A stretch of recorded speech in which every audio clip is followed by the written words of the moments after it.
नमस्कार. सोमप्रदोष म्हणजे ज्या दिवशी त्रयोदशी तिथी येते आणि सोमवार येतो त्याला सोमप्रदोष असे म्हणतात. तर उद्या सोमवार आणि उद्या आहे सोमप्रदोष. उद्या तुम्ही उपवास नाही केला तरीही चालेल. संध्याकाळी लावा असा एक दिवा. सर्व अडचणी, संकट, विघ्न हे दूर होतील आणि महादेवाच्या कृपेने कुटुंबाची प्रगती नक्की होणार आहे. तर असा हा दिवा संध्याकाळी कोठे लावायचा आहे, कोणत्या वेळेत लावायचा आहे, सविस्तर माहिती आपण या व्हिडिओमध्ये बघणार आहोत.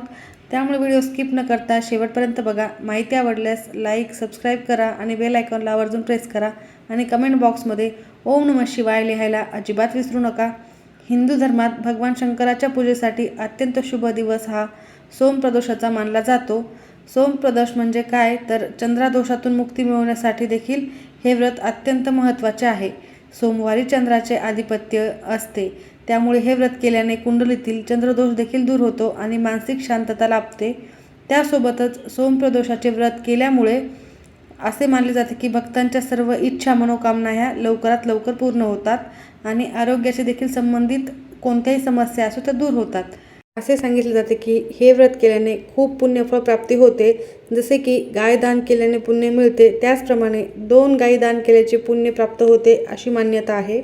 हिंदू धर्मामध्ये प्रदोषाला विशेष महत्त्व आहे. दर महिन्याच्या त्रयोदशी तिथीला प्रदोष व्रत पाळले जाते. सोमवारी हा महादेवाचा वार आहे आणि सोमवारी जर हा प्रदोष येत असेल तर सोमप्रदोष म्हणून ओळखला जातो आणि अत्यंत महत्त्वाची ही तिथी असते. हे व्रत केल्याने सर्व इच्छा पूर्ण होतील, जीवनातील सर्व संकटे दूर होतील. तर तुम्हाला उद्या एक वेळेस उपवास नाही जरी करणे झाले तरी तुम्हाला असा एक दिवा लावायचा आहे. यामुळे देखील तुमच्या आयुष्यात नक्की बदल झालेला दिसेल.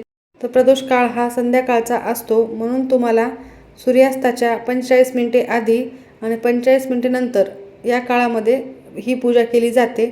तर तुम्हाला हा दिवा संध्याकाळीच लावायचा आहे.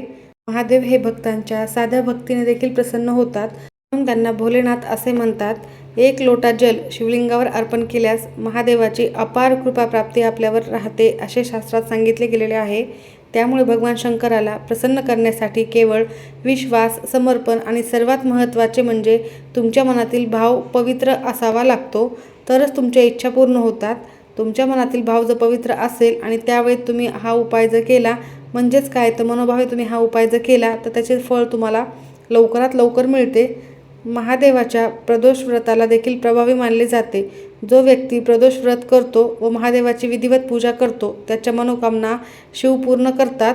तर तुम्हाला हा उपाय कोणत्या वेळेत करायचा आहे, तर संध्याकाळी करायचा आहे. संध्याकाळी तुम्हाला 5:30 वाजल्यापासून ते रात्री 9:30 वाजेपर्यंत कधी हा दिव्याचा उपाय तुम्ही करू शकता. दिवा हे मांगल्याचे प्रतीक आहे, ज्ञानाचे प्रतीक आहे आणि सकारात्मकतेचे प्रतीक आहे. जर तुम्ही अशा प्रकारे दिवा लावला तर नक्की तुमच्या आयुष्यात सकारात्मक परिणाम हे जाणवायला लागतील. कारण उद्याचा हा खूप अत्यंत महत्त्वाचा दिवस आहे. असे हे दिवस क्वचितच येत असतात, परंतु त्याचे महत्त्व खूप जास्त असते आणि हे तुम्हाला जर कळाले तर नक्की तुम्ही त्या दिवशी काही जर असे प्रभावी उपाय केले, काही सेवा जर केल्या तर नक्कीच तुम्हाला तुमच्या आयुष्यात असलेल्या सर्व संकटातून मुक्ती ही मिळणारच आहे. सोमप्रदोषाचे व्रत देखील तुम्ही इतर प्रदोष व्रतासारखेच करू शकता. मात्र हे व्रत भगवान शंकराला समर्पित असल्याने, वारी म्हणजेच सोमवारी येत असल्याने महादेवाची दुप्पट कृपा या दिवशी तुम्हाला प्राप्त होऊ शकते अशी मान्यता आहे. सोमप्रदोषाच्या दिवशी सकाळी लवकर उठावे, स्नान करावे. अंघोळीच्या पाण्यामध्ये थोडीशी हळद, थोडेसे गंगाजल टाकून तुम्हाला स्नान करायचे आहे. स्वच्छ वस्त्र परिधान करायचे आहेत. तर तुम्हाला या दिवशी कोणत्या रंगाचे वस्त्र चुकूनही परिधान करायचे नाही आहे, तर काळ्या रंगाचे वस्त्र हे चुकूनही परिधान करू नका. तुम्हाला जर शक्य असेल तर या दिवशी आवर्जून पांढऱ्या रंगाचे कपडे घालून पूजा करावी. त्यानंतर दिवसभर तुम्ही फळे खाऊ शकता, दूध, पाणी घेऊ शकता. तुम्हाला जमेल तर दिवसभर हे व्रत करायचे आहे. अशा प्रकारे दूध, पाणी, फळे खाऊन सायंकाळी शिवमंदिरात जाऊन शिवलिंगाची पूजा करायची असते. त्यानंतर रात्री चंद्राला अर्घ्य देऊन व्रत सोडायचे असते. तर संध्याकाळी ही पूजा कशी करायची आहे ते आपण थोडक्यात बघूया आणि लगेचच हा उपाय कसा करायचा आहे ते देखील बघूयात. हा उपाय करताना देखील तुम्हाला या प्रकारे आधी पूजा केल्यानंतरच त्याचे फळ हे मिळत असते.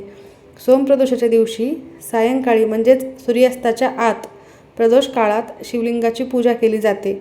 यावेळी तुम्ही शिवमंदिरात जाऊन देखील सर्वात आधी 1 लोटा जल शिवलिंगावर अर्पण करावे.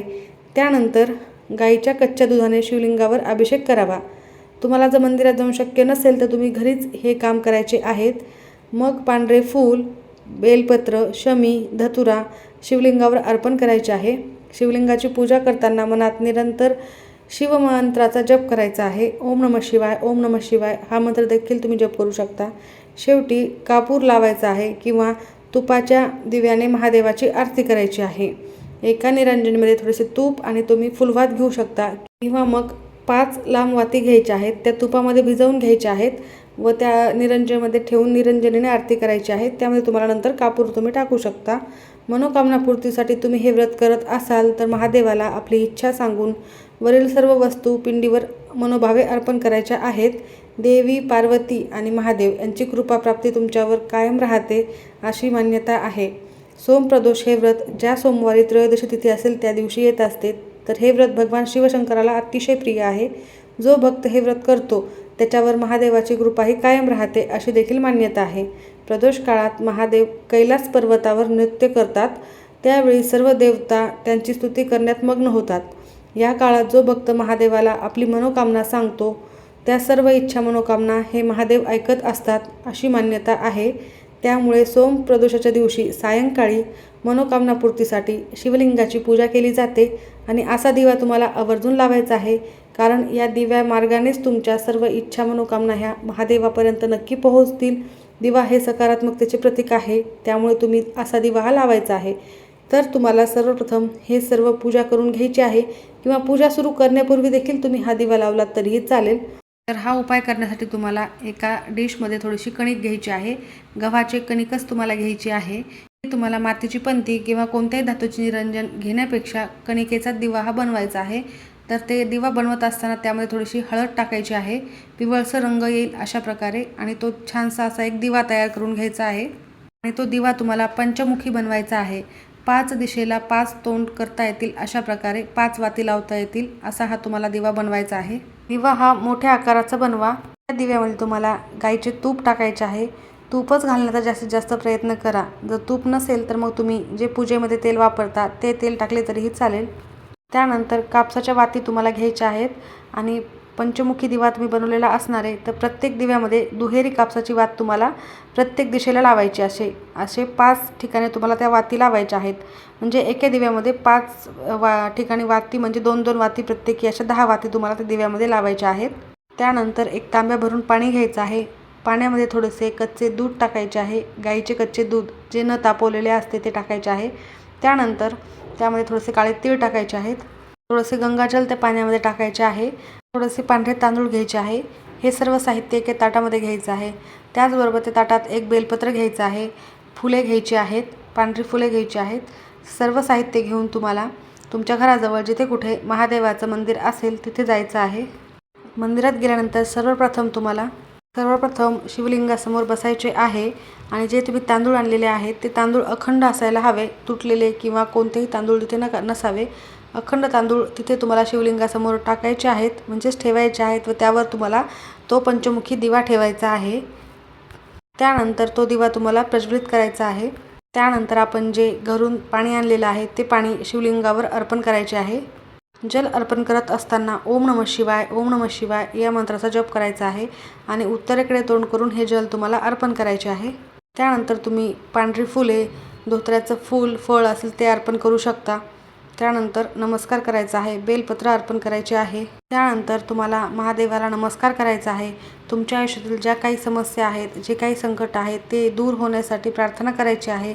तुमच्या आयुष्यामध्ये कायम तुम्ही यशस्वी होण्यासाठी, कुटुंबाची प्रगती होण्यासाठी, सुख समृद्धी तुमच्या कुटुंबाला लागण्यासाठी, महादेवाची कृपा कायम तुमच्यावर राहावी यासाठी तुम्हाला प्रार्थना करायची आहे. त्यानंतर तुम्हाला घरी यायचे आहे. तर हा उपाय तुम्ही मंदिरात करण्याचा जास्तीत जास्त प्रयत्न करा. जर नाही शक्य झाले तर मग तुम्ही घरी करू शकता. आणि हा उपाय तुम्ही प्रदोष काळात करण्याचा जास्तीत जास्त प्रयत्न करा. प्रदोष काळात केलेला उपाय हा वाया जाणार नाही, कारण उद्या सोमप्रदोष आहे. यासारखी तिथी पुन्हा नाही आणि ही संधी पुन्हा नाही. त्यामुळे तुम्ही प्रदोष काळातच हा उपाय करण्याचा प्रयत्न करा. उद्या तुम्ही महादेवाची जास्तीत जास्त सेवा करा. शिवचालीसाचे पठण करा. शिवलीलामृताचे देखील पठण तुम्ही करू शकता. त्यासोबतच ओम नमः शिवाय या मंत्राचा जप देखील जास्तीत जास्त करायचा आहे. जर तुमच्या घराजवळ बेलाचे झाड असेल तर तुम्ही तिथे देखील हा उपाय करू शकता, कारण तिथे देखील हा उपाय केल्याने 100% फलित ठरणार आहे. महादेवाच्या मंदिरात करा, नसेल तर मग बेलाच्या झाडाजवळ करा आणि तिथेही नसेल तर मग तुम्ही घरी करू शकता. दुसऱ्या दिवशी हा जो दिवा आहे तो तुम्ही एखाद्या झाडाखाली नेऊन टाकू शकता. तर अत्यंत प्रभावी उपाय आहे. आवर्जून करा. मंदिरात करण्याचा जास्त प्रयत्न करा. माहिती आवडली असेल तर नक्की लाईक करा. सर्वांचे खूप खूप धन्यवाद.